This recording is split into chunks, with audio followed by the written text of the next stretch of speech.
Hello వివాస్, welcome to Swarali audio stories. ఓ చిన్న కథ, అంతిమయాత్ర. కొద్ది క్షణాల పోరాటం తర్వాత ఒక్కొక్క ముడి తెగిపోవడం మొదలుపెట్టింది. ఆఖరి ముడి తెగేటప్పుడు మాత్రం అంతులేని వేదన, చెప్పనలవి కాని బాధ.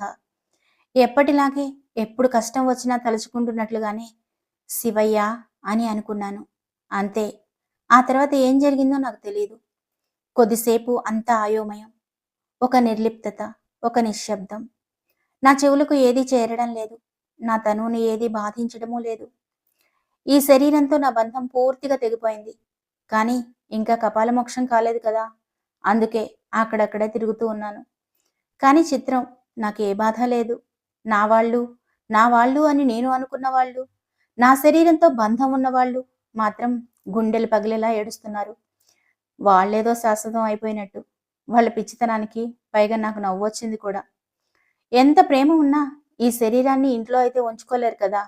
కాసేపటికి నా అంతిమయాత్ర మహాప్రస్థానానికి చేరింది. అమ్మయ్యా, అంతా అయిపోయింది, ఇక ఆఖరి ఘట్టానికి వచ్చేసాం అని నాలో నేను అనుకుంటూ ఉన్నంతలోనే అక్కడ ఒక పెద్ద ఆయన కూర్చొని ఉన్నాడు. నన్ను చూసి నవ్వుతున్నాడు. నాకు కూడా ఆయన్ని చూడగానే అప్రయత్నంగా నవ్వు వచ్చింది. అందరూ నా శరీరాన్ని కట్టెల మీదకు తీసుకెళ్తూ ఉంటే నేను మాత్రం నా కోసం ఎప్పటి నుంచి ఎదురు చూస్తున్నాడో ఆ పెద్ద ఆయన. పాపం అనిపించింది. అందుకే ఆత్రంగా ఆయన దగ్గరికి వెళ్ళి పాదాల దగ్గర కూర్చున్నాను.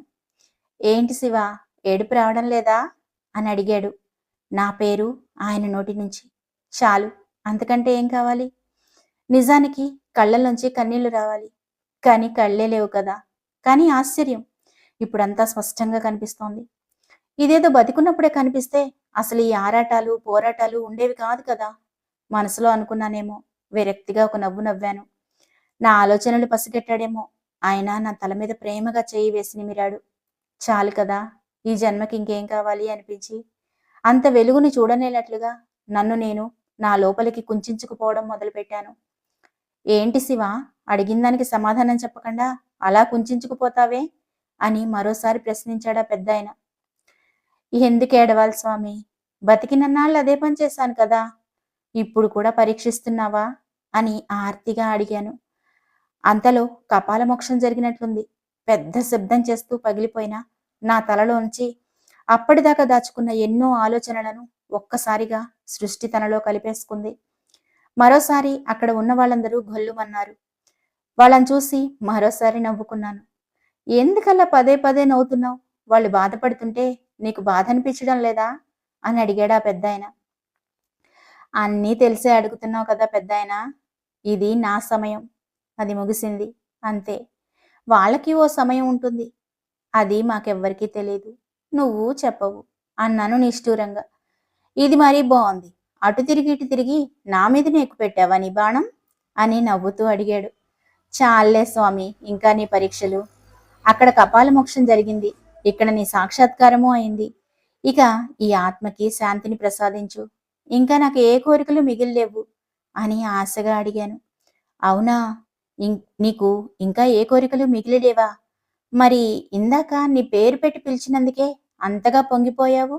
అంటే ఆ పేరు నీది అని నువ్వు అనుకుంటున్నావు కదా.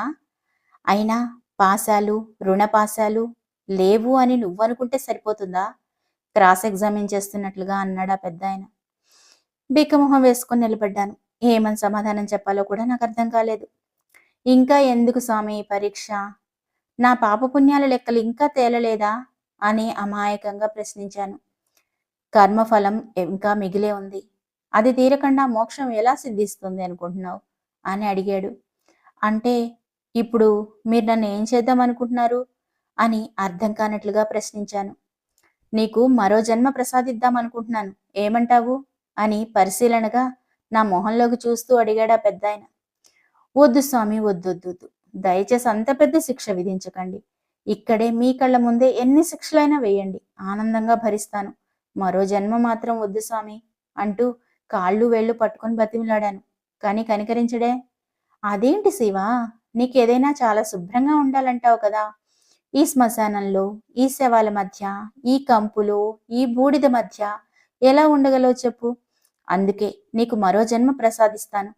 కర్మఫలం తీర్చుకున్న తర్వాత మళ్ళీ నా దగ్గరికి వద్దు గాని అని నచ్చజెప్తున్నట్లుగా అన్నాడు. ఇంకా పరీక్షించక స్వామి. శరీరానికి శుభ్రత, అపరిశుభ్రత అంటూ ఉంటాయి కానీ ఆత్మకి అలాంటివి ఉండవు అన్న సత్యం నేను తెలుసుకున్నాను. మంచి ఆలోచనలు, చెడ్డ ఆలోచనలు అనేవి మాత్రమే ఆత్మని శుద్ధి చేసే సాధనాలని కూడా తెలుసుకున్నాను. దయచేసి నన్ను క్షమించి జన్మ అనే శిక్ష నుంచి నన్ను కాపాడు స్వామి అని మొరపెట్టుకున్నాను. ఇంత జ్ఞానం వచ్చిందని చెబుతున్నావు కదా, వచ్చే జన్మలో నిన్ను నువ్వు నిరూపించుకో, అప్పుడు చూద్దాం. నాకు నెక్స్ట్ క్లయింట్ వచ్చే వేళ అయింది, ఇక నువ్వు బయలుదేరు అని ఆయన అంటూ ఉన్నంతలోనే నా ఆత్మ మరో దేహాన్వేషణలో బయలుదేరింది. ఈసారైనా కరుణిస్తాడో లేదో చూడాలి. పెద్దాయనికి మనమంటే మరీ వెటకారం ఎక్కువైపోయింది అని అనుకుంటూ మరో ఇంట్లో బోసినవ్వులు చిందించడానికి పసిపాపాయిగా నా ప్రయాణం మొదలైంది.